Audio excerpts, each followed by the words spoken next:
Sixers Nation, Sixer fans, happy, positive, excited Sixer fans.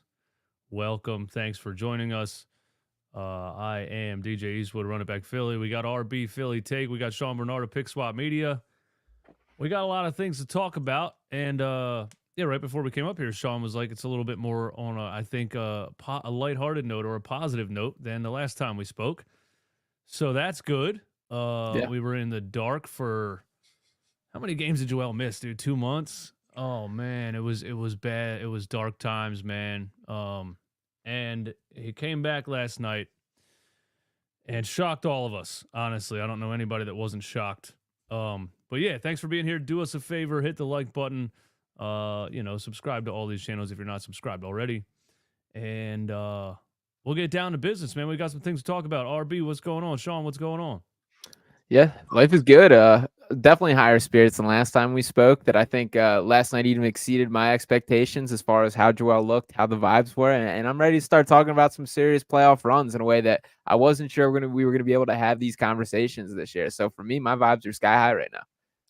Yeah, and I'll second that. I mean, it's been gloomy the whole week. It's been raining, pouring, ugly. But last night at the Wells Fargo, it was absolutely shining. For once in the last 2.5 months, I actually enjoyed watching the game. Joel Embiid going through the routine. He is dominant. He can't be stopped. Maybe I'm a little too high right now. Maybe there's, flaws to take into consideration. I get it, right? But for once, and I'll pose this back to you guys, did the injury gods finally help the Sixers out? And instead of hurting Embiid going into the playoffs, he hurts him in the middle of the season. And then he comes back with 6 games to go, fully rested, in shape, by the way. This guy looked like he was 25 pounds lighter last night. I'm so locked in. I'm ready to go. I'm ready to run through a brick wall. Let's get into it, man.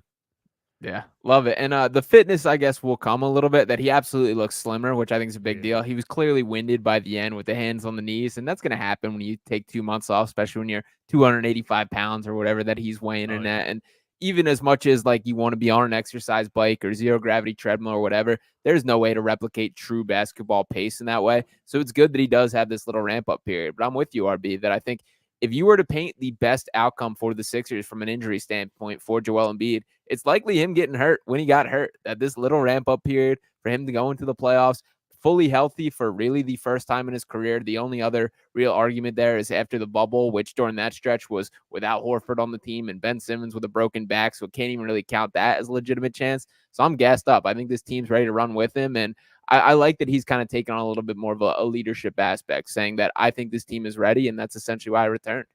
And you know what I want to say to that, too? I went back and forth with some people last night because I said that Embiid didn't miss a beat. And I feel like people misunderstood what I was saying. Not that he played a perfect game by any means, but I expected him to come in and play 6 to 10 minutes, not look that good, be out of shape. Now, he was running around. Nurse threw him right into the fire, and he was ready to answer. And you know what happened last night?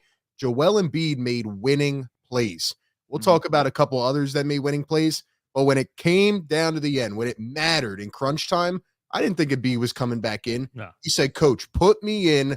His hands were on his knees. He was gassed. But you know what he did? He had one of the best defensive plays I've ever seen him make. He was locked in for a full 24, steals it away, goes coast to coast, and draws the foul. And it just showed me what the Sixers have missed for the last 2.5 months, the ability to close out games. And it's because of Joel Embiid and his magnitude, and he helped win that game last night. It was incredible. Yeah, without him out there in that last possession, maybe somebody just drives to the basket like they've been doing since he got injured and just does gets a wide open layup probably, or an offensive rebound, So yeah, just that one play is such a microcosm of just what he brings to the table and how much he changes the team. Yeah, let's get into it, man. So yeah, let's start with first impressions of Joel Embiid's return. My first impressions are, again, just like you said, I thought it was incredible. I expected him to come out and get some conditioning and jog up and down the floor and maybe sit down in the second half. I didn't, especially once the game got close and like you said, it was 4 minutes left and he came back in. I was like, wait, he's coming back in? That's really happening? They're really trying to use him to attempt to win this game. I just thought they were going to use the last couple of games of the season to be like, listen, We don't really care that much to fight our way out of the play-in. We're going to live with where we are right now, and we're just going to get him back in the swing of things. For him to be a major part of dragging the team to victory was just it blew my mind. I didn't see that coming. My overall assessment of what he looked like, he was definitely tired. He was definitely winded. And anytime you play basketball after not playing for a couple of months, it's that first wind. That first 5 minutes you're running, it feels like you got punched in the chest.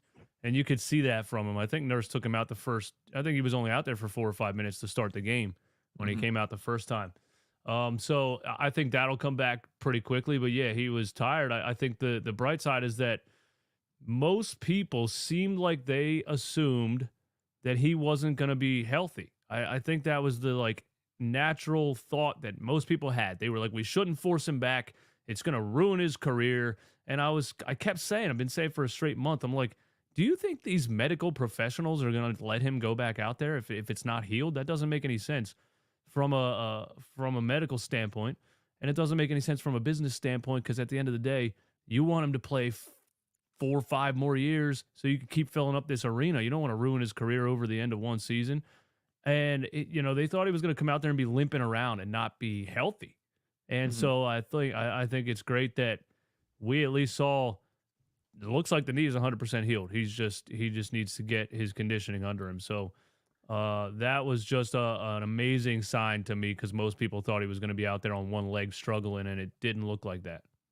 Yeah, absolutely. And I'm with you, DJ. I saw a ton of that as well, of people really speculating that. And from a logistics standpoint, it didn't make sense either. That we kind of were expecting this to be a 6 to 8 week injury. That yesterday marked exactly 8 weeks post-surgery. That is the normal timeline for this type of thing. And I know there's always the weirdness surrounding the Sixers going down to last night, to him being even made available, that it's just not as normal as a traditional team. That's just the Sixers that we deal with.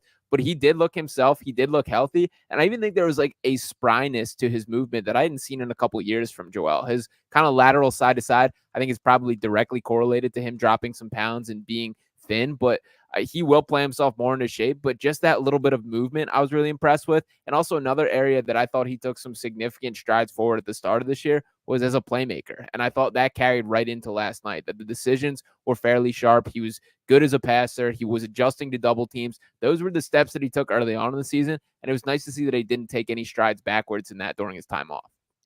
Yeah, I mean, I have no questions about what I saw last night. I was one of the skeptics that came in more so based on the reporting of the injury, because I feel like we never got a clear diagnosis. Like, yes, here's what it is. Here's how long he'll be out, and here's when we can expect him back. It was always just up in the air for people to assume. But when he came back last night, like Sean said, I didn't expect him to play. I was on the way to the game thinking it was just going to be another one of those games that we end up losing in the fourth quarter. But he comes out and you immediately saw the impact of the game. The Sixers are a completely different team with Joel Embiid. And I don't know about you guys, this has been the weirdest season ever.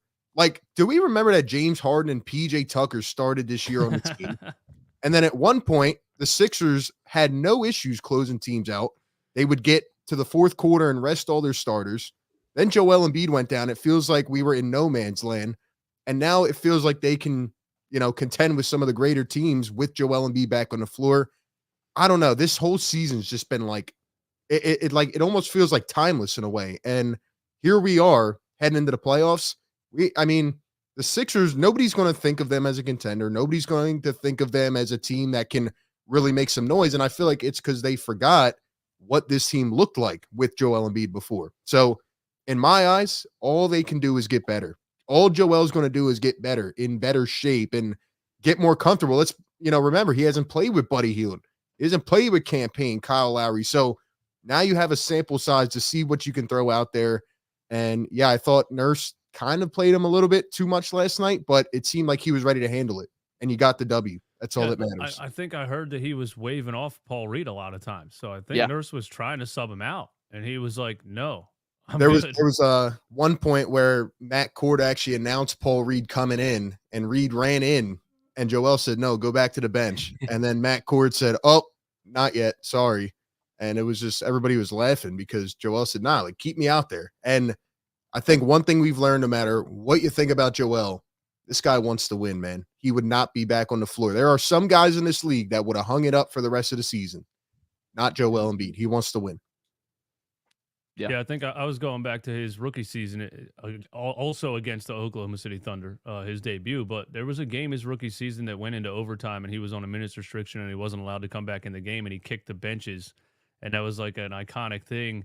And I was just picturing that. I'm like, what if he's on a minutes restriction, and this is a close game, and he's not allowed to come back in? What's he going to do? But I guess at this point in his career, he's allowed to say, no, I'm staying out, guys. Go back to the bench. I'm good. Yeah. And you want that out of him. That's a good trait in a player, to have that desire to win. That, to me, like, sets the tone for the team. That's what we're about, especially in a first game back, of having kind of not just the stones, but the desire to wave off a guy and say, no, I'm staying and I'm playing this game. So I think Joel is built like that far more than he gets credit across national circles. And I'm with you, RB, that I think there's a lot of guys that straight up aren't, that they are in it for the paycheck, that they know their worth, or aren't going to risk one game over the long-term potential. I like that Joel has that fight on a night in and night out standpoint, and it's cool that he showed that last night. So I was impressed with that, and I do think that sets the tone for the entire organization. I'm much more glad that he came back last night. Now that I think about it, when we look forward, I mean, tomorrow is probably the biggest game of the season. You're going up against Miami. If you lose that game, you're probably going to be locked into the 8 seed. Not for sure, but this is a huge opportunity to kind of pull within. And I'm sure we'll talk about the play-in and all that, but tomorrow's a big game. So to try to throw him out in the fire in Miami, where he typically struggles, I don't think that would have been the best idea to just start off with. At first I thought you were saying he's ruled out already tomorrow. I think that's not what you were saying, right? I was saying I'm glad he played yesterday instead of his first game being against the Heat, because that would just be a tough way to like throw him into the mix, Mm-hmm. Yeah, absolutely. Yeah, I think Oklahoma City was a good one to start with. I was saying that I'm like, they last time we played them, they didn't do anything special. They let Chet guard him one-on-one the whole first half, really. And I mean, let's be serious. That's basically. And I like Chet a lot, and he plays hard, but he's a third of the size of Joel Embiid, width-wise at least. So yeah, it was good. And I was saying, like, I couldn't imagine. We'll get into the they might get fined thing that came out because of how they handled the injury report, or lack thereof, or however they did it. They did it just how the Sixers do everything, the weirdest way possible. But yeah, I was saying, like, if the knee's healthy and he's been through scrimmages and all he needs is his conditioning, then why wouldn't he play against Oklahoma City? I couldn't figure out actually why he was ruled out, because I was like, what are they going to list as a reason? If all you need is conditioning, he should be out there as soon as possible. So I was like, it just makes perfect sense for him to come back against OKC. And I still don't actually know what the reason was for them to start with him listed as out instead of just listing him as questionable from the beginning. It doesn't really make any sense. And do you think it's like a strategy that the team uses and they keep getting fined by the NBA, or are they actually that bad at their job that like whoever was supposed to change it to questionable, like, forgot or something? You get all the way to the game and they're like, oh, he's playing. Wait, you were supposed to let us know if he's playing. I don't get it, man. Yeah, it is bizarre. Go ahead, RV. No, I was just going to say, I was thinking about that too. And Tyrese Maxey was actually the guy that went to shoot around, who I thought was going to play, and they ruled him as questionable originally, and he ends up not playing. And Joel, the guy that didn't go to shoot around, ends up playing. So I don't know. I don't know what to figure out. I think they're just kind of bad at their job, but that's just me personally.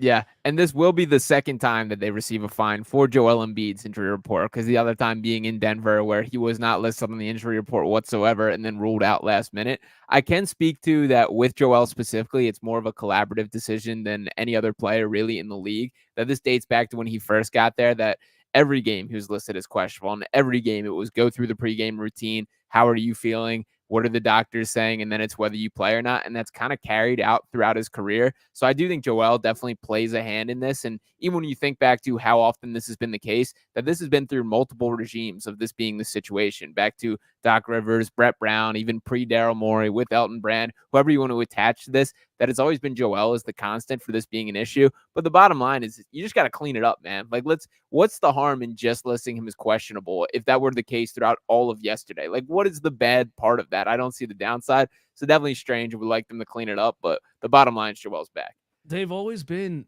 mysterious with things like this. Yeah. And, part of me starts to think that it's coming from the top. A guy that doesn't really maybe know what he's doing necessarily, but just has this idea of like, don't let them know. Don't let the fans know because it's going to be bad. Don't let them know. You can go all the way back to the Markelle Fultz thing. Like, you couldn't just tell us that he hurt his shoulder and he's seeing a specialist. Like, it lasted so long. It was just this, like, we don't want to tell the fans what's going on thing.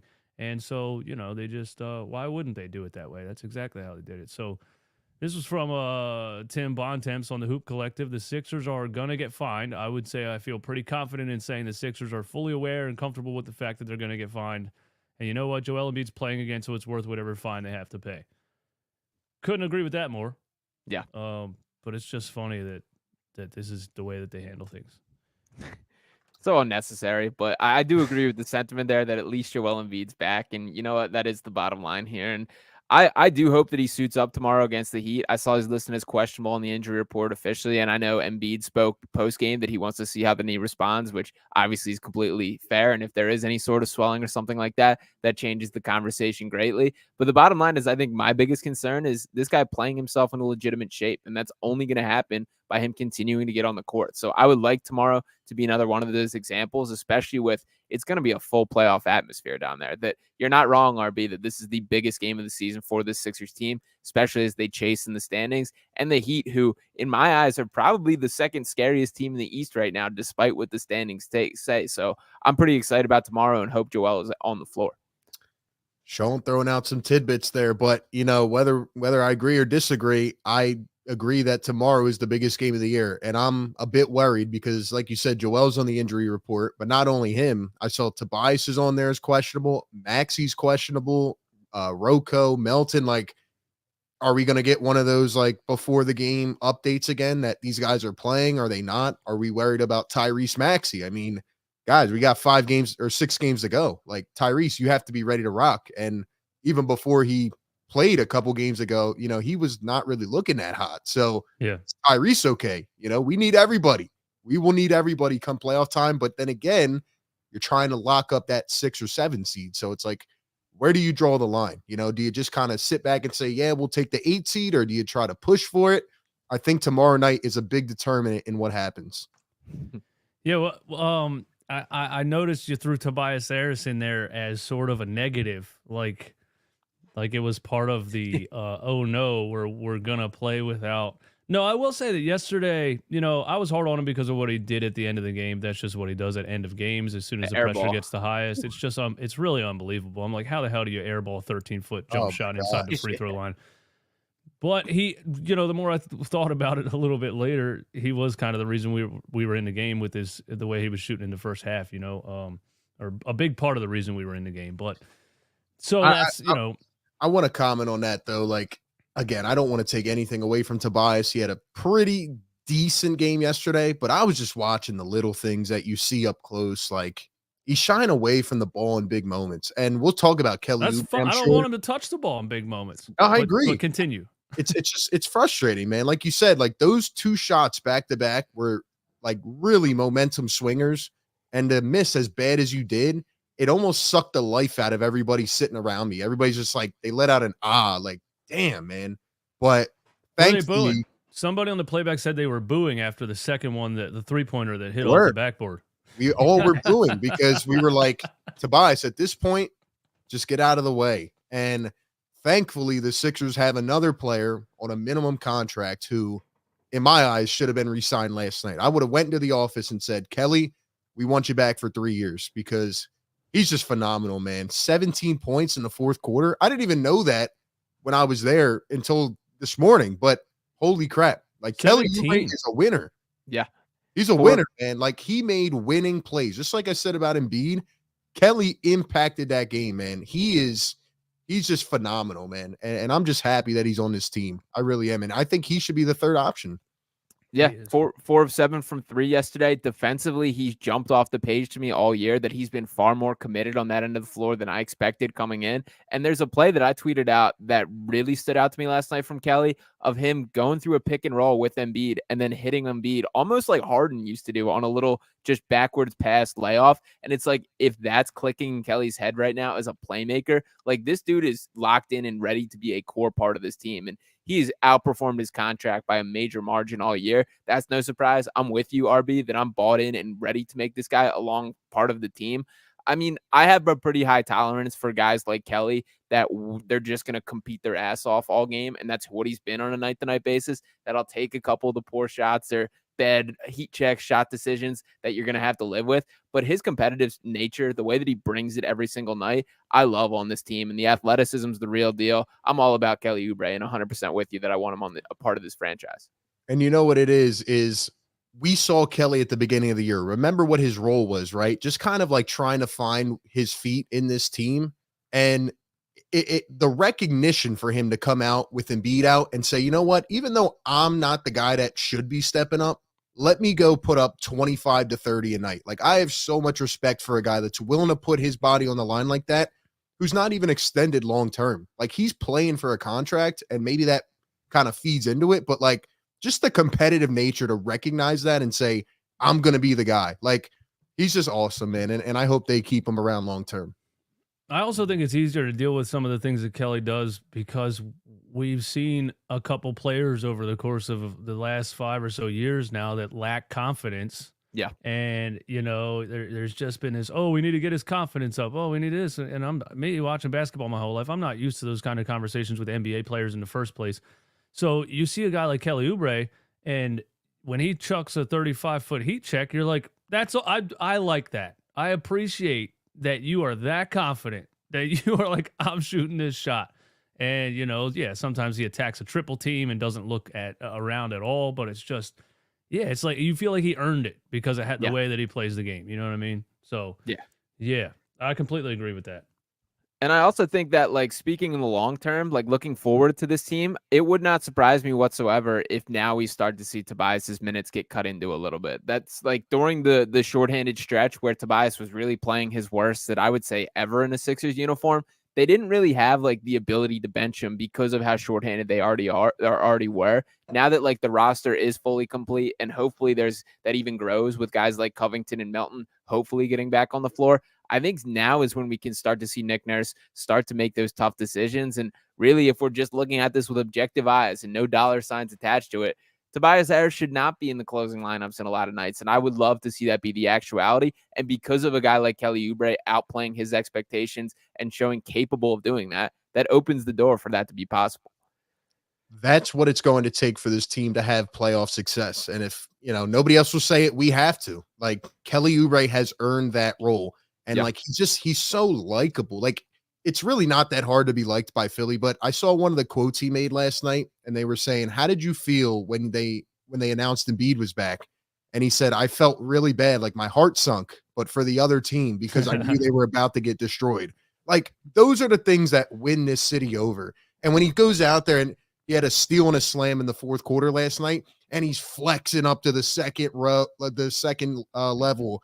It's like, dude, like, Philly loves you, man. Just keep putting it all out on the floor. And I mean, obviously to put up 17 in the fourth quarter is ridiculous, but I think guys in that locker room are starting to look at guys like Kelly like, yo, we're dependent on you. We're depending on you to do this, man. Like, he has earned that. And I agree. There are a lot of players I would take over Tobias in the closing lineup. Yeah.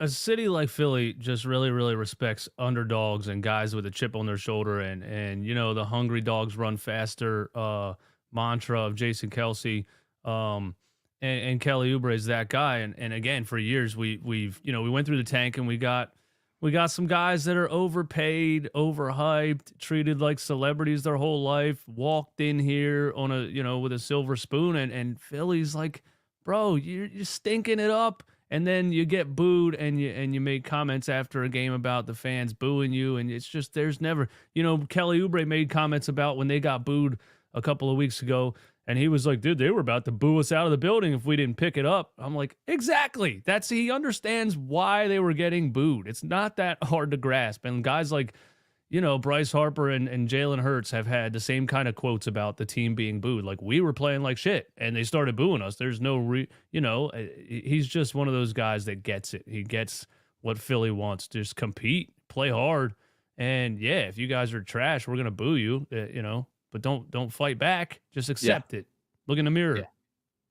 And another guy that I think clearly gets it and has exceeded my expectations in a major margin is Kyle Lowry. That Lowry's another guy who feels built for this team, feels built for this city. He's obviously a Philadelphia kid that has been around and one of the more successful NBA careers, ring on his finger, all the All-Stars, everything that you want to say. He's still got way more left in the tank than I expected at this point. That charge he took last night was huge as far as opening the door for a win for the Sixers team, leading the Sixers in charges on the year, which is wild considering he's played less than 20 games in a Sixers uniform. But I'm all in on Lowry, and some of this I know had to do with Tyrese Maxey not being there yesterday, but I thought it was interesting Nick Nurse pairing all the minutes with Kyle Lowry and Joel Embiid, that every moment Joel Embiid was on the floor last night, so was Kyle Lowry. So I think we're working ourselves into this guy being like the point guard of this team, and I think that has some really exciting potential.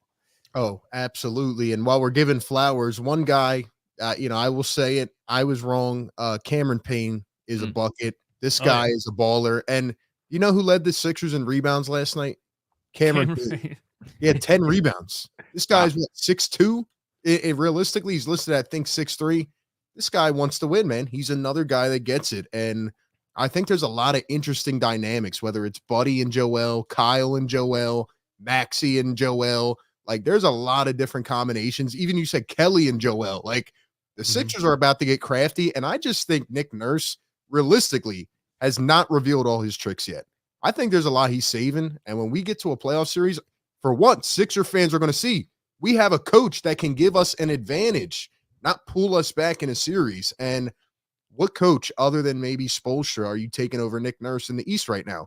Like, I think Nurse is about to coach laps around these guys. And that's really why I have been saying the Sixers are going to be a dark horse, because Nurse never has gone down easy in a playoff series. We're going to see things that we have not seen yet. And I'm excited, man. I believe it too. And you saw a little bit of it when we played Miami. They were undermanned. We were undermanned. And you could see the back and forth chess match of their counters and their moves. And we've never seen anything like that in this era of Sixers basketball, of a coach countering another coach's counter and them just having a chess match on the floor. And he outcoached Eric Spoelstra in that game. So I agree with you on that. The Lowry and Embiid, I think we're getting towards like, so a couple of months ago, maybe before the trade deadline, we were still in this like, who outside of Tyrese Maxey is going to step up and do anything? And now I feel like we're getting to a point where there's like 3 or 4 guys stepping up, and it's almost the opposite, where it's like, who's going to play at the end of the game? Because this guy's playing so well, and this guy's playing so well, and there's only this many spots on the floor. There's only 5 guys to finish the game. And, that takes me back to, Sean, what you were talking about with Tobias Harris. Because, last night he was playing well in the first half, so I get that. But do you honestly see, like, say he's 0 for 10 in the first half, do you honestly see him on the bench to close out a game? Because for some reason, I just feel like he has immunity when it comes to that because of his longevity with the team, the contract, all those types of things. But yeah, if Cameron Payne has 15 in the first half and Buddy Hield's having a good shooting night, you get to the end of the game, you got to have one of those guys out there, I feel like. And Nurse has some things to figure out. I just feel like the Tobias Harris not being able to be put on the bench in the fourth quarter is going to hinder some of that potentially great fourth quarter lineups when certain players are hot. And I would love to feel like if he's having a bad game, Nick Nurse is going to say, I'm doing what's best to win this game. What do you think?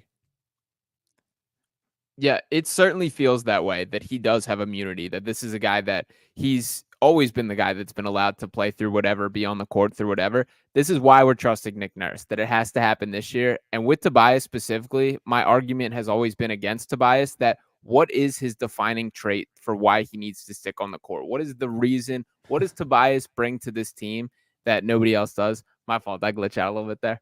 But No, For I was laughing because I can't find the answer. Oh, There. got you, yeah. There's nothing he does great.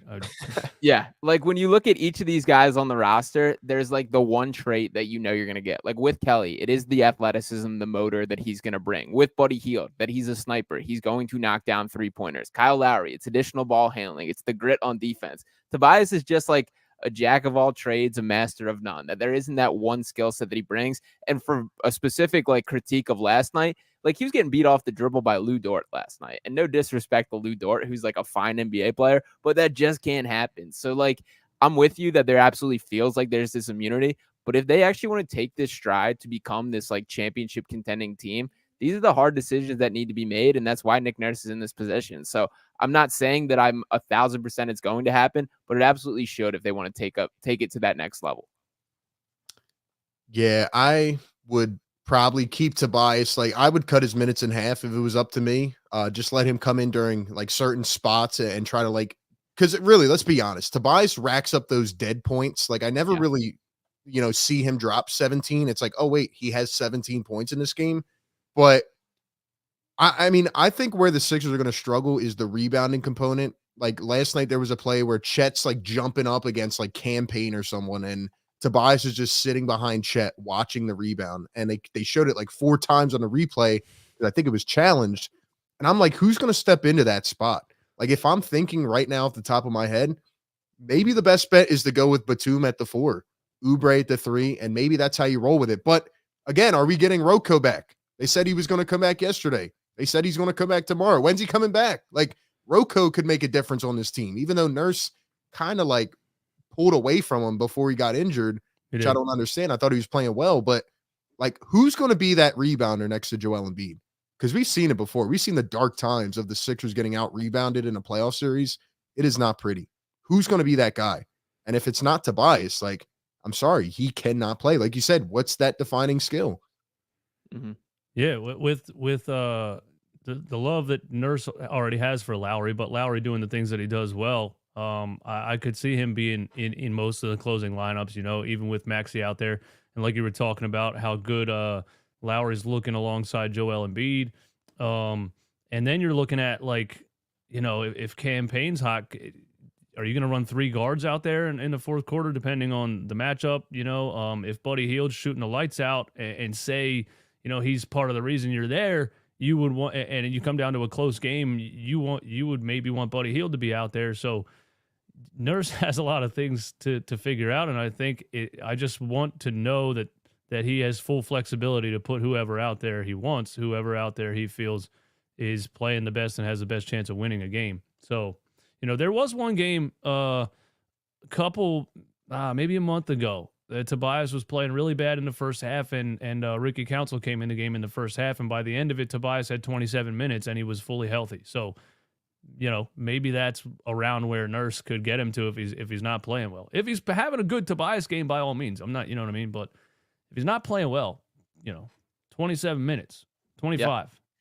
Yeah, completely fair to me. And another guy I wanted to bring up that we haven't really touched on yet is Buddy Hield. That I was pounding the table, so excited that Buddy Hield would be in a Sixers uniform. It's felt like forever that we've hoped for this to be the case, and I've been really underwhelmed so far. I kind of want to get your guys' temperature on Buddy. I know, I think it's going to look better the more that he gets to play with Joel, and that's really why he's here, for some of that 2-man action.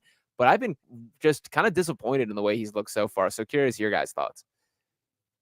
Yeah, I mean, I can't argue against that. I've expected more out of Buddy Hield. I know everybody keeps saying, wait till Joel comes back, wait till Joel comes back. And I know there's games where they don't get him enough touches to kind of get him in rhythm. But even the things we saw early on from Buddy, like his playmaking ability or driving to the rim, a little more than we had expected, all that just went away. He had 10 assists one game. Yeah, and he had over 20 the first 4 games, and it all just went away. Like, did they figure him out? Is he not as consistent? Like, the Sixers gave up draft picks to get that guy and valuable assets. And keep in mind, he's not like signed past the end of the year. So do we get to McDaniels territory where he ends up walking in free agency and we don't even bring him back? I think he could be an X factor on this team, but I agree with you. I've been very underwhelmed. And, the Sixers will need his shooting down the stretch 100%. Yeah, his first couple of games here, it wasn't even just the shooting. Yeah, like you said, he was making all kinds of plays. He was driving to the rim, right hand, left hand. He was making plays, passing the ball, and we were like, wow, he's got a lot more game than we thought he had. I thought this guy was just a catch and shoot 3-point shooter. And then maybe it was a Knicks game. I don't know. I don't know off the top of my head if there was a Knicks game in there. Somebody might have played him really physical, pushed him outside the 3-point line, didn't let him get to his spots. He had a bunch of turnovers, a bunch of bad shots, and it affected his confidence. I feel like with Maxey out there and then having to play some of the games without Maxey when Maxey got the concussion, and he really struggled without Maxey when he went out without that concussion. And maybe it's a confidence thing right now, but he's definitely not doing all of the things that he was doing in the beginning. Maybe it's teams that are game planning for him, and maybe after the trade deadline they just were not.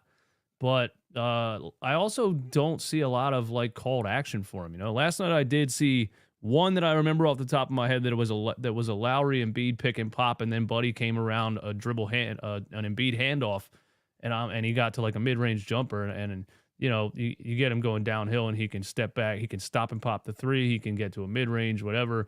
I don't think he's a very good ISO player. I don't think he's realistically going to beat many guys off the dribble or anything like that. But Nurse is a strategic coach. Maybe he gets him back involved, but it hasn't really felt like he's tried that much to get him back involved. What I mean?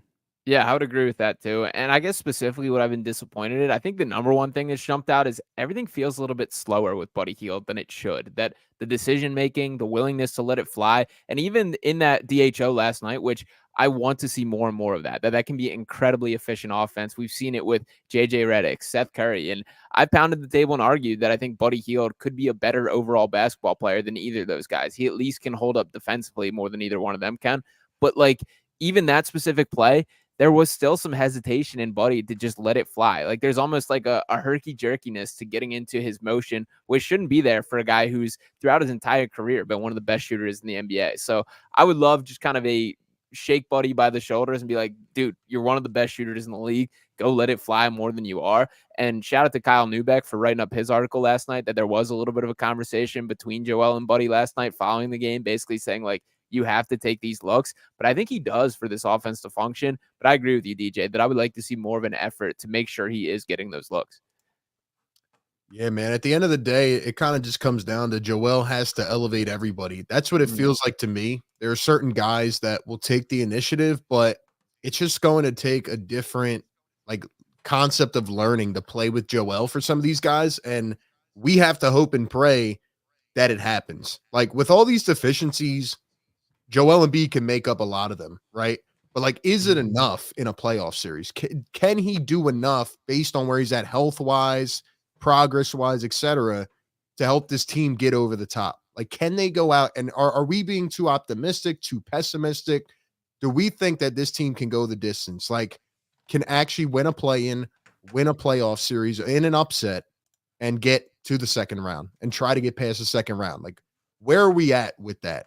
Because I really don't know at this point. I'm trying to make myself believe that with Joel, everything can be changed, but I don't know. Yeah, I'm in. I'm believing that, like, people forget how good, and I think DJ's pulling up this exact one here. Yeah, like, just look at the difference with and without Joel, and I'll let DJ riff here, but that's night and day. Yeah, I was just pulling that up because you started talking about it, and I wanted to pull this up eventually anyway. The fact that, all right, so with Joel Embiid's return last night, this is how they looked with and without him. With Embiid, they were 27-8, just top of the league in offensive, in points per game, and offensive rating, and sixth in the league in defensive rating. And I want to point out that this was with Marcus Morris and Patrick Beverley, and I mean the only point guard on the team really was Tyrese Maxey. Yeah. So the math there says that's a 27-8 record with Embiid. It would have had Philly on a pace to win 63 games this season. Then you add Kyle Lowry, who gives Tyrese Maxey more freedom and is probably better at. I loved what Maxey was doing with Embiid in the beginning of the season, but I'm gonna say Kyle Lowry's probably better at the pick and roll game just off of his experience with Joel. You add him and Cameron Payne and Buddy Hield to that, and I have no reason to believe that every team in the league is going to have trouble stopping this team if Joel's healthy. Yeah, one of the numbers that jumps to me there is look at the 3-point percentage. 38.1% with Joel, which is tied for 5th in the league, and then without him 34.8%, which is tied for the worst. That's gravity. That is creating shots because he demands such an attention from the defense, and that's where guys like Buddy Hield should be able to step up. I think this number is only going to go up. I saw DJ you tweeting kind of the splits for each player. That is super impressive. How just night and day it is with Joel Embiid there, and that's what a true superstar does. That is elevating everyone around him. That is creating looks, and because he is going to continue to command 2 and 3 defenders on an every play basis, which was the case last night in his first game back and will continue to be. That's where guys can capitalize, and it does feel like this year that they have guys that can punish teams for that in a way that past years they just didn't. So I don't want to be like the only negative Nancy here, whatever. I'm just trying to play devil's advocate a little bit, right? So the way I'm thinking about this is, all right, 2 things. 1, in a playoff series, and this is the first question, have we seen enough from Tyrese Maxey to think that he can go out in a full playoff series and be the consistent number 2 option? And then the second thing is, if the Sixers get into the play-in and it remains the way it is now, 1, can they beat Miami in Miami? And then 2, if they lose that and win the second play-in game, what do we think they do against Boston in the first round? You know, it's kind of a tough path to getting to where they want to go. Mm-hmm. So that's kind of how I'm thinking about it right now. But I think they have a shot to compete with anybody because of Joel Embiid and his magnitude. Yeah, so for the Tyrese thing, for starters, for sure, this is uncharted waters as far as expectation for him. But I think there's something positive to him as far as last year it was the James Harden, Joel Embiid 2-man action. That you can't argue with the efficiency of that. The numbers were off the charts. But there was something so robotic about it of that you knew what the decisions were on every play basis. That with Maxey, there's like this refreshing randomness of he might run off ball. He might run down a screen or do something that it's just not as traditional pick and roll, pick and pop. You know what the decisions are. That I think is important. That I think that's part of the reason why the Denver Nuggets are as effective as they are with Jamal Murray and Nikola Jokic, that there's so many options that you can go with. So I think that to me is a reason for optimism for why this offense has a higher ceiling. And then as far as like the guys around it, it just doesn't feel like there's such stark weaknesses. Like PJ Tucker, who I love more so than most, I would say, and still had those moments. That still was like a guy that you didn't have to pay attention to on the offensive end. There isn't a guy like that on this roster. It just feels more well-rounded,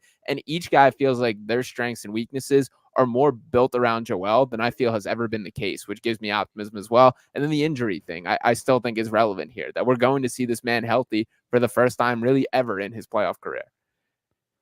Yeah, and I think Tyrese Maxey is there. You know, if playoff games come down to the fourth quarter, close game, I see him. I mean, he's still number 2 to Joel, obviously, but I see him being closer to a 1B where if you want to throw the kitchen sink at Joel, good luck stopping Tyrese Maxey. And I've seen him enough this season.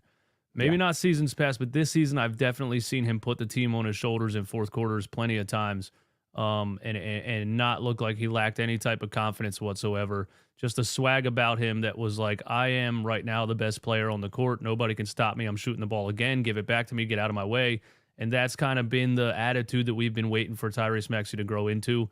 And I feel like he's there this season. I definitely think he's not at his ceiling by any means. When he's 27 or 28 years old, he might be a bona fide superstar.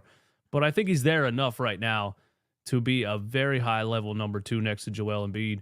And so I have no reason not to have all the confidence in the world in him right now. And, you know, 2 50-point games this season. And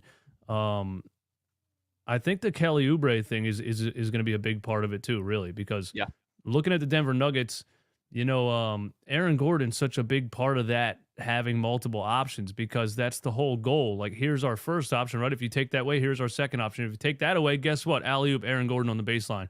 And Kelly Oubre had a quote last night about it's going to take a couple games for us to learn what we need to do when Joel's on the floor, but he mentioned cutting to the basket. And I'm like, I've watched this team for years now, and I feel like that's what they've always lacked.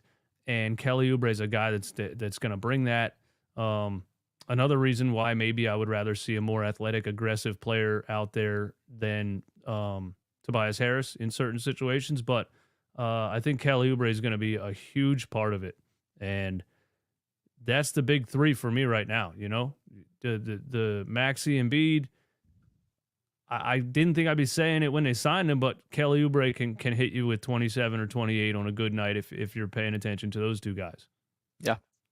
Yeah, I mean, it's hard for me to disagree with that. I would just hope that they are as consistent as they've been, lately. I hope Tyrese can get 100% healthy and could get confident in that playoff kind of mindset, because in years past he hasn't really been consistent. But again, I can't blame him because it is a lot for the young kid to weigh on his shoulders. I'll go back to what I said earlier. Like, if Tobias Harris is taking away touches from Oubre and Campaign or, Nico Batum, Buddy Hield, whoever it is, like those additional touches. And maybe that's another reason why Buddy hasn't been as efficient. If Tobias is taking away those touches, I feel like this team's going to run themselves into the ground, because we've seen Tobias in the playoffs against a lot of different teams.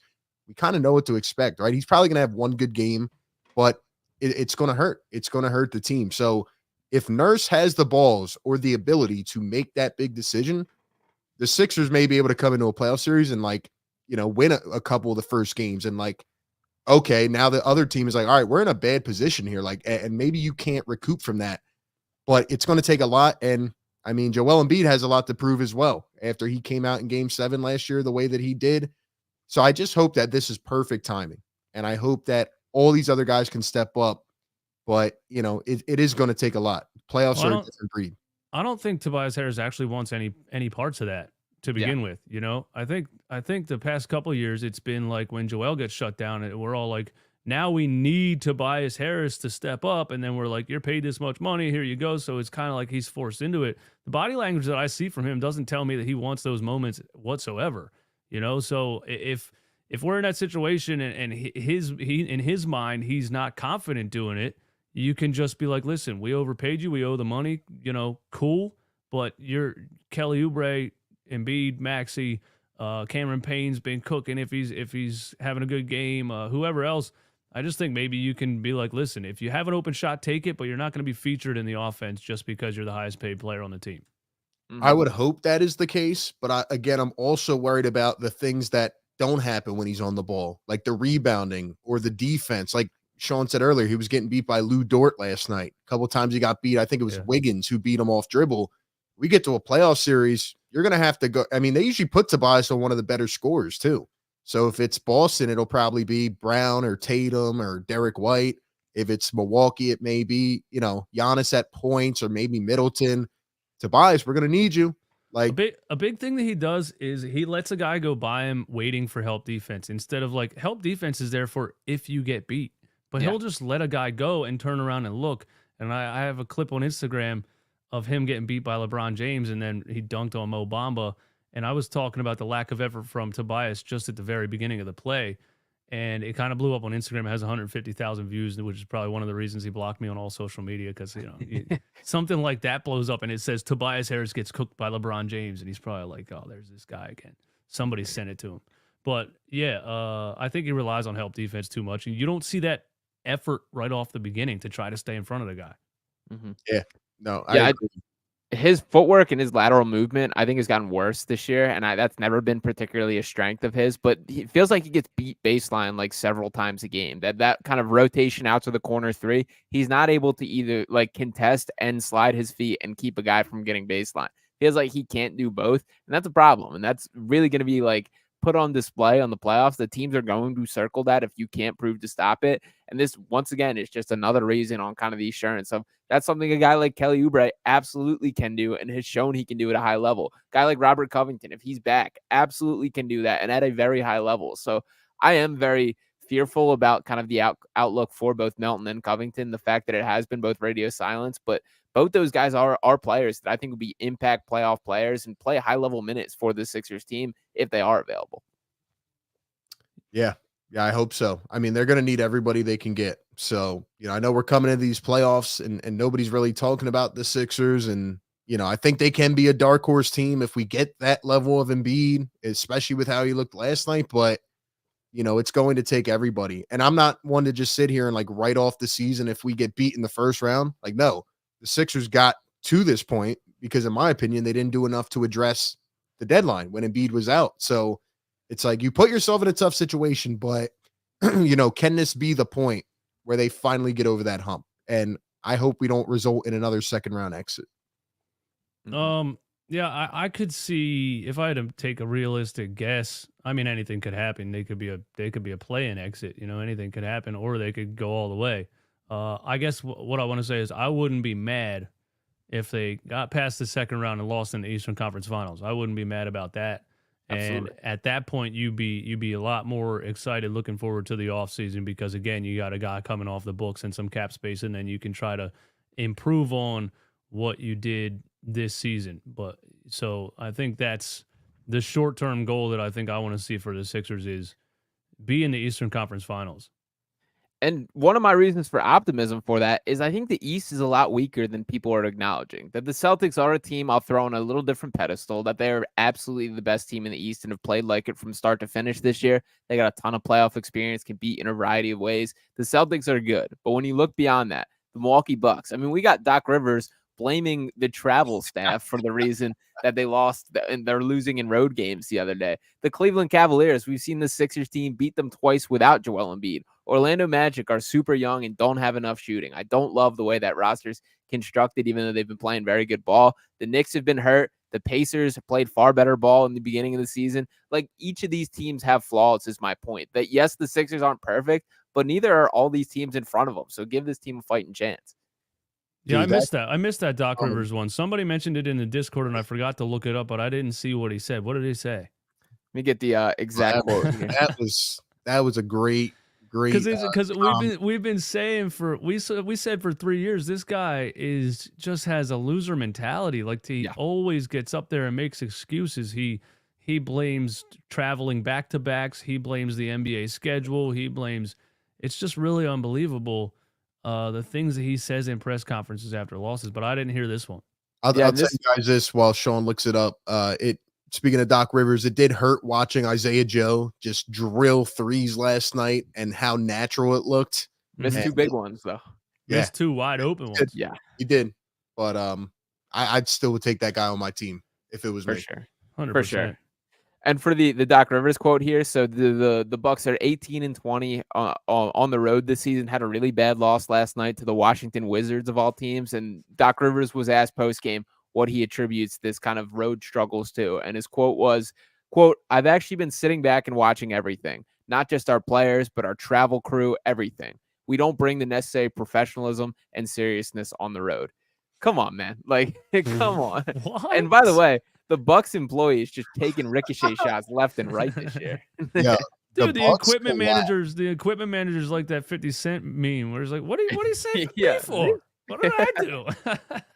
I think we can all agree that the Bucks collapse in this playoffs is going to be monumental. It's going to be great to watch. Like, not that I'm like rooting against them or whatever, but like Doc Rivers, like we know what's coming, right? I don't think the league knows what's coming. We know what's coming, right? They're not making it past the second round. There's absolutely no way.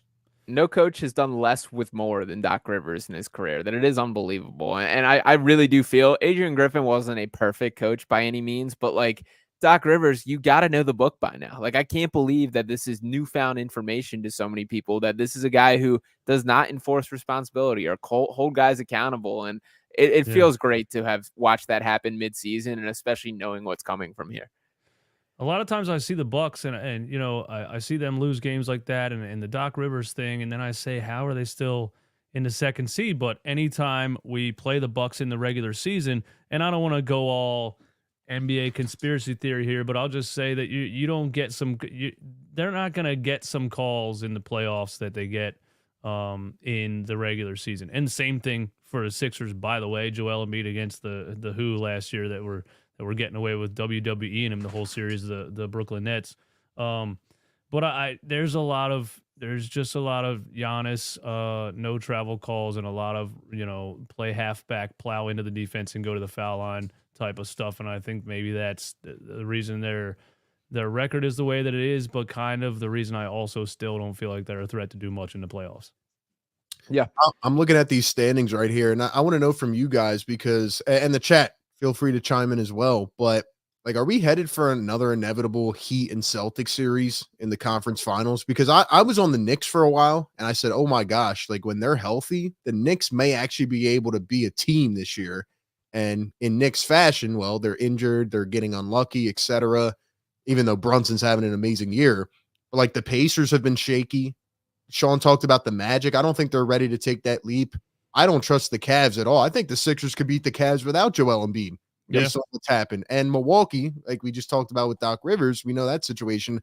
Like, who's going to be the other team? Who's going to be that dark horse team? Could it be Philly or, is it going to be Miami or one of these lower seeds? Where are you guys at on that?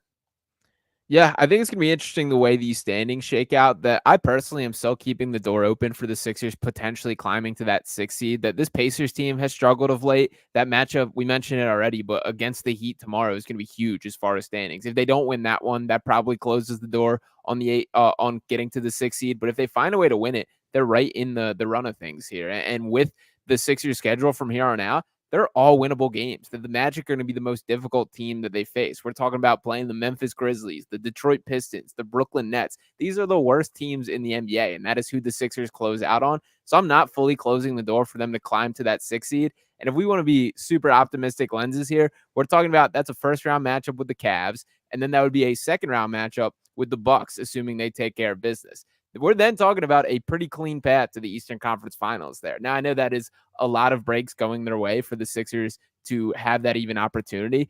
But, like, if it is Heat Celtics first round, I'm not guaranteeing the Celtics win that series, man. That, like, the Heat are a team that they've been the Celtics kryptonite in years past already, and they have that same look this year. That Jimmy Butler getting off his side quest, focusing up. Jaime Jaquez is a player this year. Terry Rozier is going to make an impact. But this Heat team looks as scary as ever, and I would absolutely love for that to be a first-round matchup because at the minimum, that's going to be a bloodbath.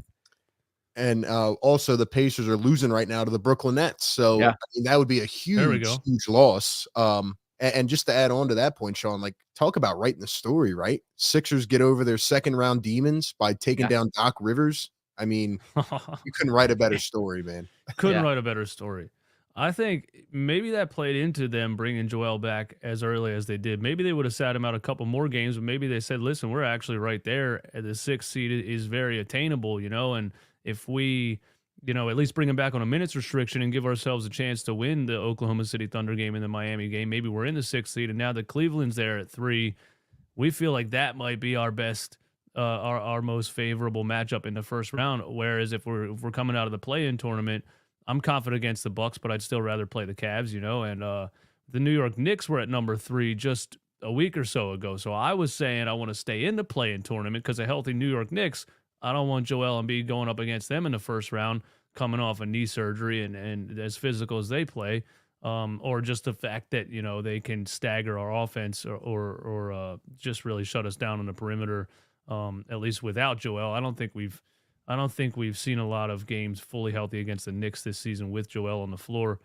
But the Knicks have run into a bunch of injury issues. Now they got another OG Anunoby elbow issue, I think, or something else. So I think, the Sixers should be all in right now trying to get up to the 6th seed to try to face the Cleveland Cavaliers in the first round. That's the most favorable matchup. But one against Doc Rivers would definitely be for the history books. There would be no better way to write that story. And I would be confident. I would be confident that we win it too.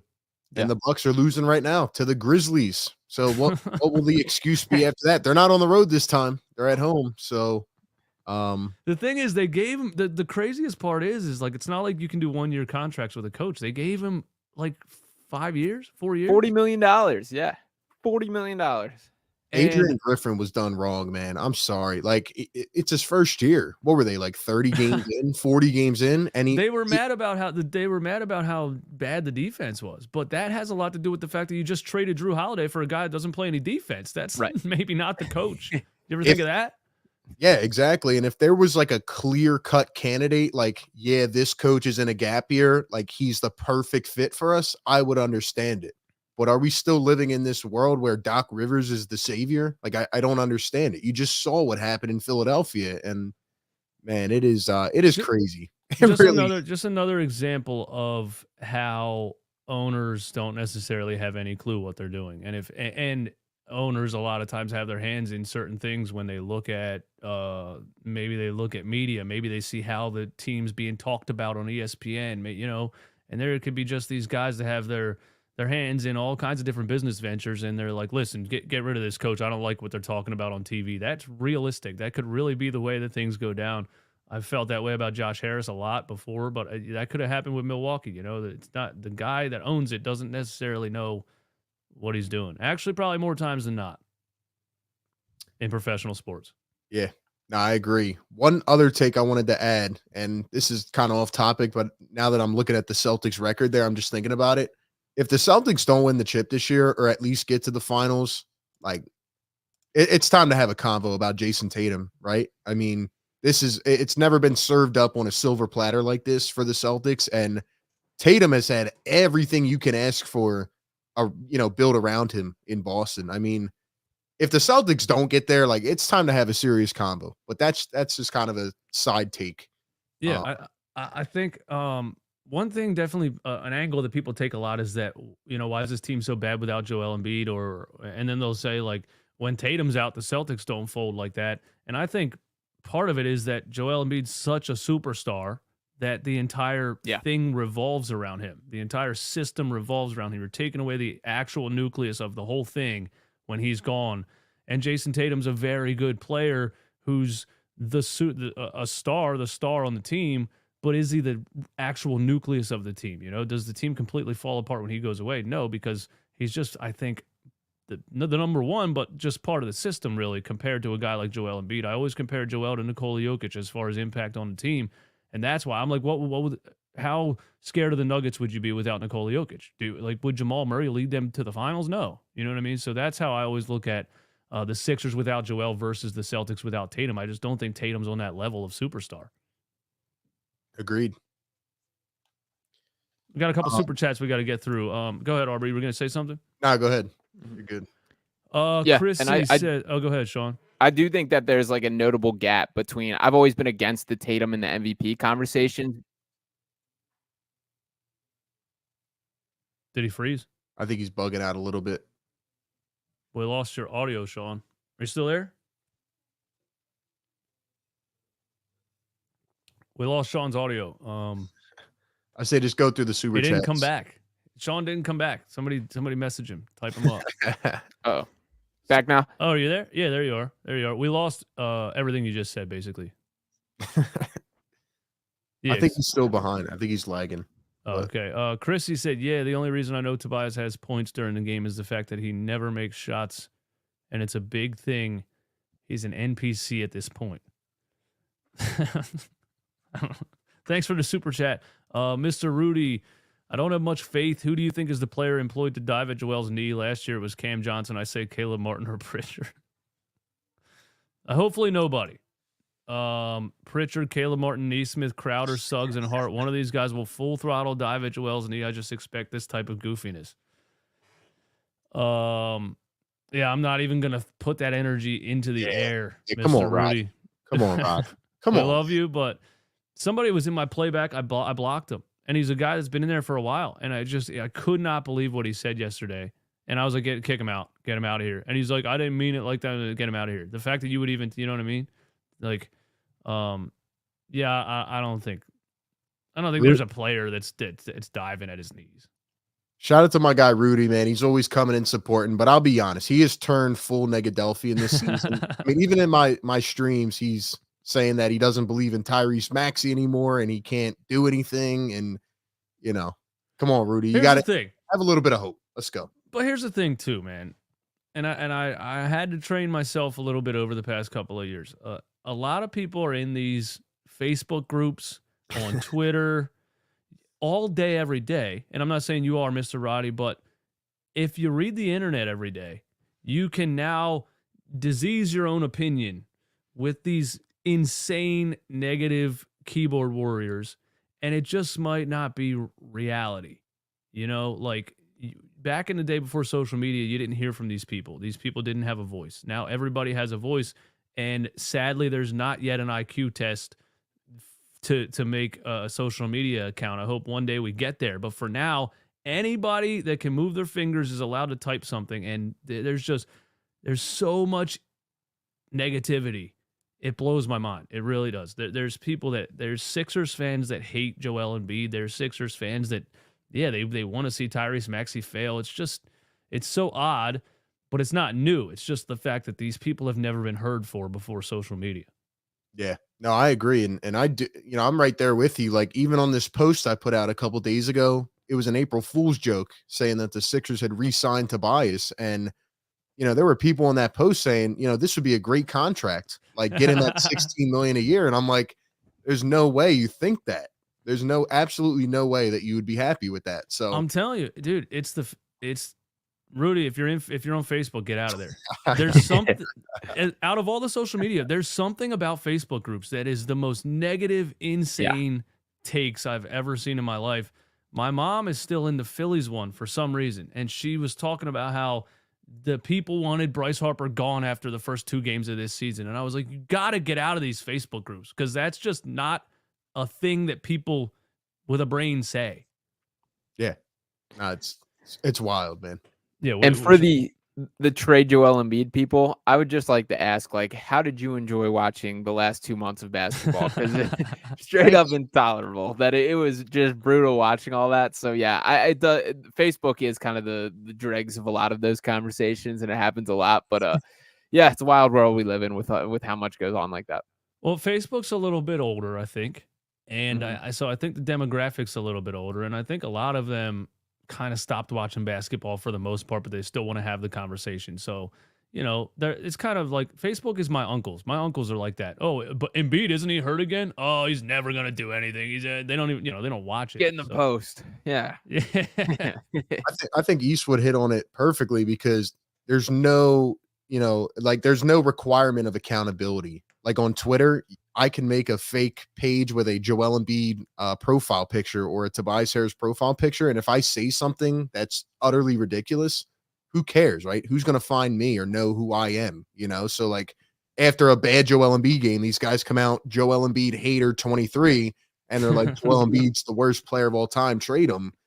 They don't have to show up and like show who they are or what they're doing. So it's like, I agree. You just gotta like block it out, and that's why I love these YouTube chats and shows and things like that, because this is where you get the diehards, people in the chat know what they're talking about for the most part. So it's a good community to kind of build. Yeah, and since we've all been building our own Discords and membership groups, and you really finding the fans that are really bought in and really want to contribute to the conversation, and not just some negative, guy in the chat, random negative guy in the chat. But yeah, I think my defense of Tyrese Maxey is always still, there's always this deflection too, where people are like, well, what about Maxey? Wasn't he supposed to do this or that? And I'm like, he's not the one on the max contract yet in his prime, If he's on a max contract and he's 27, 28 years old and he's folding in the playoffs, by all means, everyone's going to be like, this guy didn't do what he was supposed to do. But you can't say that about him yet. Mm-hmm.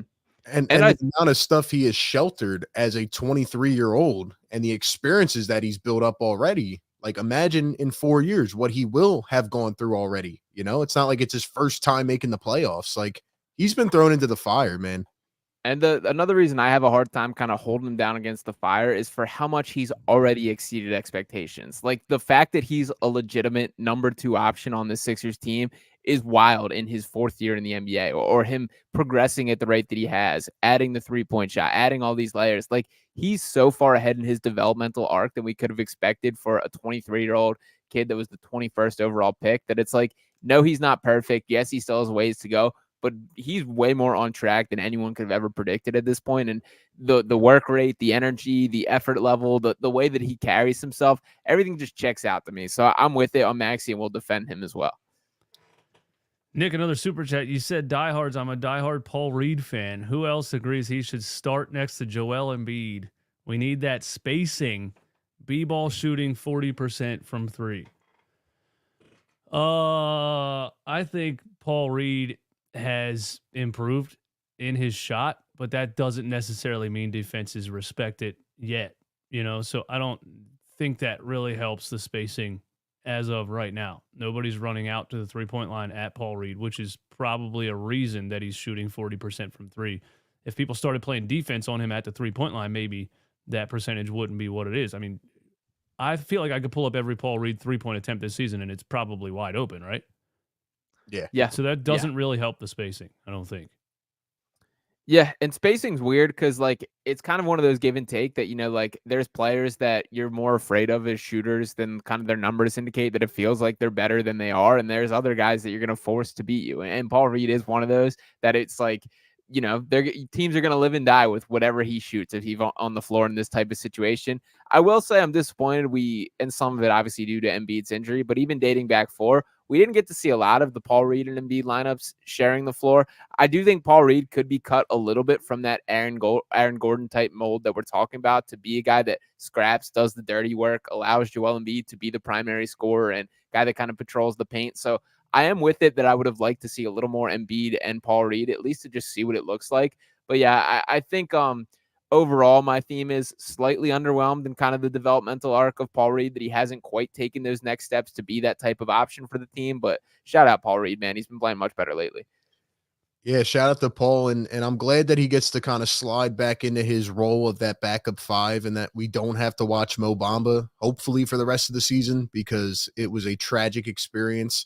But yeah, man, I think maybe there could be like certain moments where you throw Paul Reed in next to Joe, like maybe you need a big stop, or, you know, you're trying to run it out in transition a bit, but I don't know, man. The Sixers need to find, I think what Nick's talking about though is legit. Like they need to find that guy, like Aaron Gordon. I remember I said this to you guys before. They're missing Aaron Gordon. With Aaron Gordon, this team is a championship level team in my eyes. You have all the other fitting pieces, but where's the Aaron Gordon? And should it just be Tobias, man? Like a lot of these things we're talking about, It's supposed to be. That's the position. That's the role. Like that's what they need to fill. Well, that goes all the way back to Elton Brand and Brett Brown, or whoever was in charge at the time. You know, it could have been Josh Harris and his billionaire buddies, but you know, nobody really looked at this team back then and said, "Let's build a team that makes sense. Let's put a rebounding athletic power forward next to Joel who can also catch and shoot the three. Let's get a point guard who will spread the floor." They did the opposite of all of that. They just, you know, trade for this guy, trade for that guy, put a bunch of, you know, guys that score in the paint all on the same team together. It was absolutely ridiculous. And the Nuggets strategically built that team, and Aaron Gordon was such a massive trade for them. But I think a level of basketball IQ comes along with that, knowing where to be, where to cut, when to cut, how to play off of Jokic and things like that. And I like to compare Paul Reed, I feel like, to a fullback in the NFL. You don't want him to do anything really finesse wise, dude. Run forward, plow everybody out of the way, and the running back's going to follow you. And then he gets thrown into being the running back. We'll say that, you know what I mean? And then kind of his deficiencies start to show, and people are like, "What the hell? I thought this guy was good." And it's like he's good at a certain role. And when he was forced to be the starting center, you know, then Nurse had to figure out the Mo Bamba, Paul Reed thing. But yeah, I like the fact that he gets to go back into his role off the bench, because that's just what he is. He's that guy that's going to play hard, that's going to fight for boards, but you don't want him to be out there, you know, doing too much. Yeah, that's where I'm at with it. We did see a lineup earlier in the season. I only remember seeing it one time with Joel and Paul Reed on the floor together, and I don't remember it being any good. Yeah, it's tough given Reed's skill set. Maybe it would be a bit better now given his shooting increase, but again, like it has to be respectable, you know? Like that void has just been there. It will be there. Tobias doesn't fit that mold of that type of player that they need. And yeah, I think it is going to hurt in the playoffs. So I do want to say I feel like Paul Reed has improved incredibly with his footwork and his finishing, right hand, left hand, righty hooks, lefty hooks, his pivot spins and things like that. I think he's gotten a lot better offensively than we've seen the past couple of years. So I definitely want to shout him out for that, because I feel like he's really working on his game every offseason. Definitely. He loves the reverse. That little reverse up and under is like become a go-to for him, and he is good at it. Like he finishes at a high clip. There are times where I'm just like, just dunk it, like dunk the ball, man. Yeah, make it easier. But to his credit, he does put a little sauce on it, and it has done well. So I will give him a little love that he absolutely has added to his game, and I do think that matters in the grand scheme of thing. Like the contract obviously comes with expectation for all these guys. And while there was a little bit of a slow start to this year, I do think that he has added layers, got better, and brought value to this team, which is all you can ask. And I see people in the chat saying that Kelly Oubre is our Aaron Gordon. No, he's not. He's not even close to an Aaron Gordon. Like Kelly Oubre is a amazing role player, but he's a different type of player. Like the Sixers need Aaron Gordon. They need that type of player. Take that pressure off of Joel's shoulders sometimes. And unfortunately, I don't think they have it. Maybe Rocco can come back and save the day, but I don't know, man. It's shaky. Yeah, I think Kelly Oubre is a straight up modern day small forward. I don't think he's a power forward whatsoever. I don't think he's really known to be a rebounder or anything like that. He gets them. He's a fighter, but yeah, he's not that big body bruiser type of power forward that you would like next to Joel. Which always just makes the Tobias Harris thing make less and less sense when you really look at it. Yeah.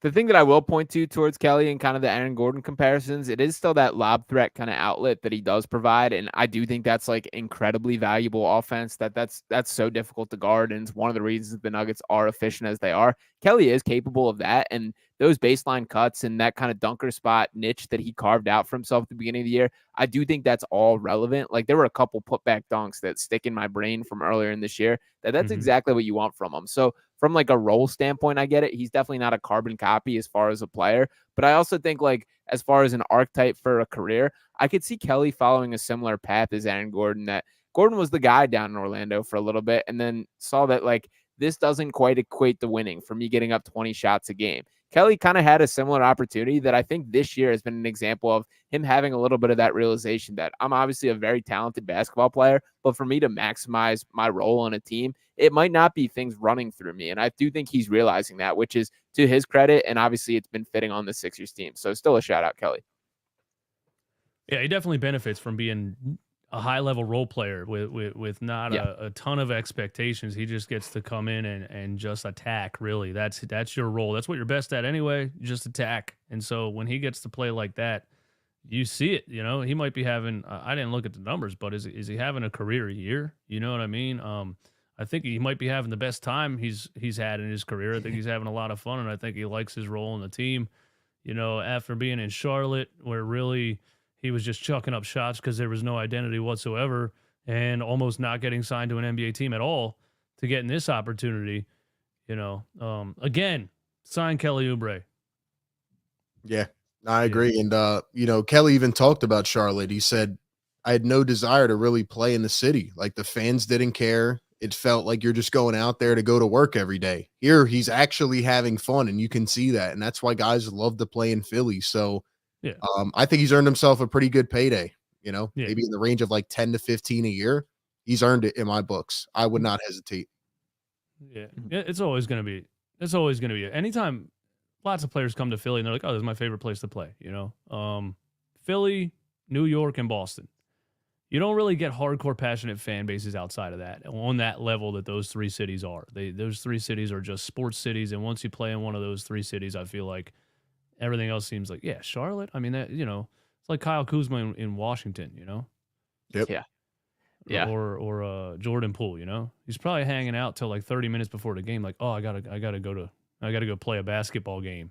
He's probably not even thinking about it.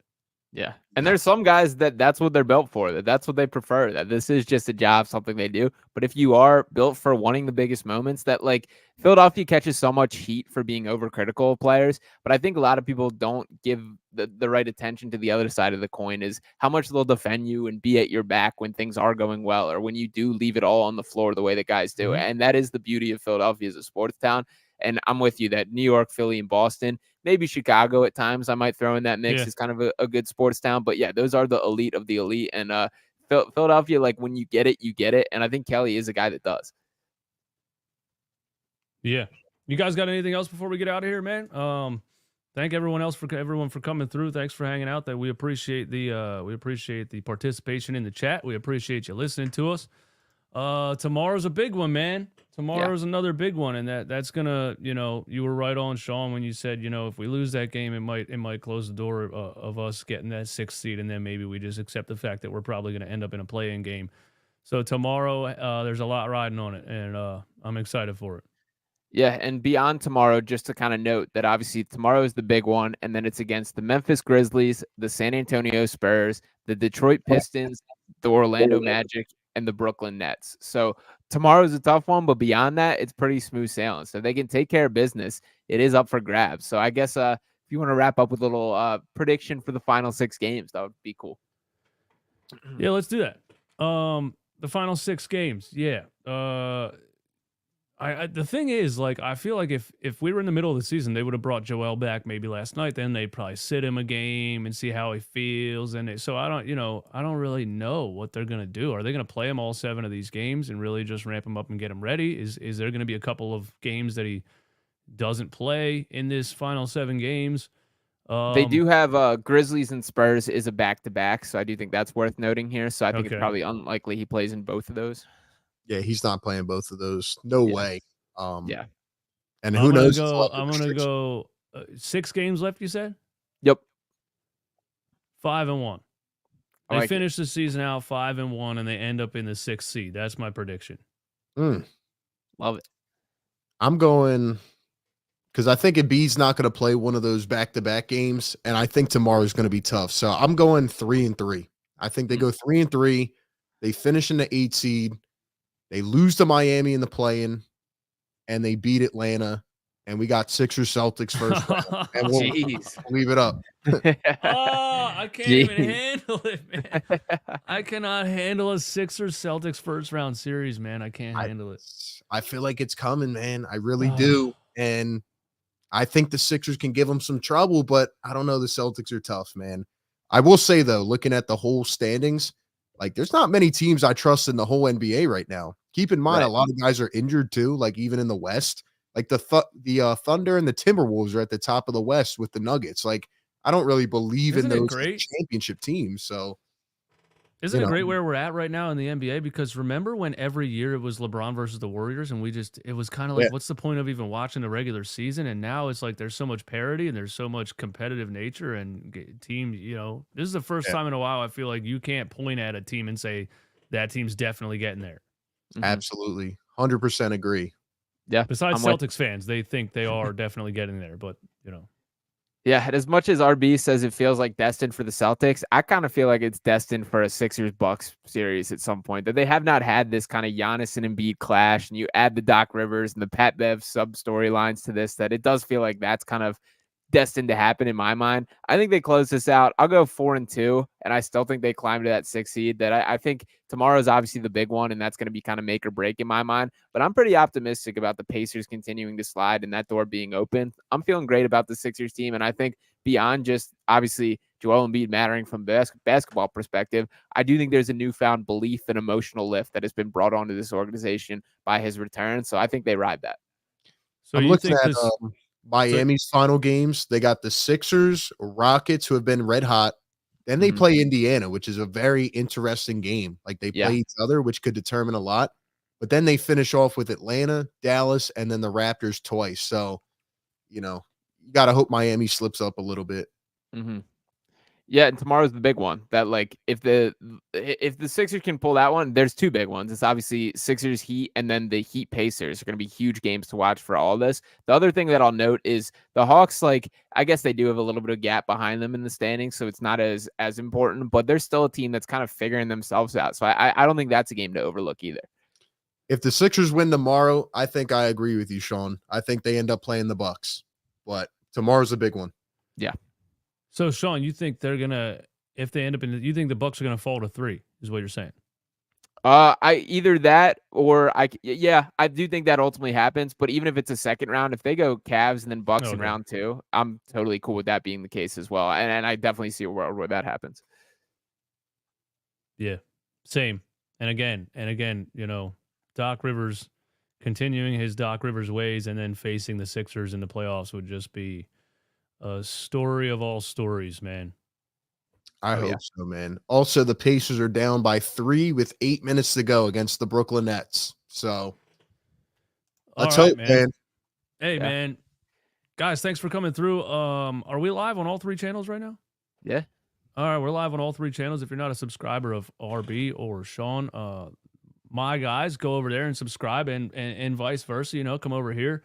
Yeah, thank you guys for coming through. Love collabing with you. And yeah, tomorrow's a big one, man. Let's do it. Yeah, Let's absolutely. collab again before the playoffs, man. Absolutely. Absolutely. Let's do it. All right, guys. Peace. Chat, hit the like button. See ya.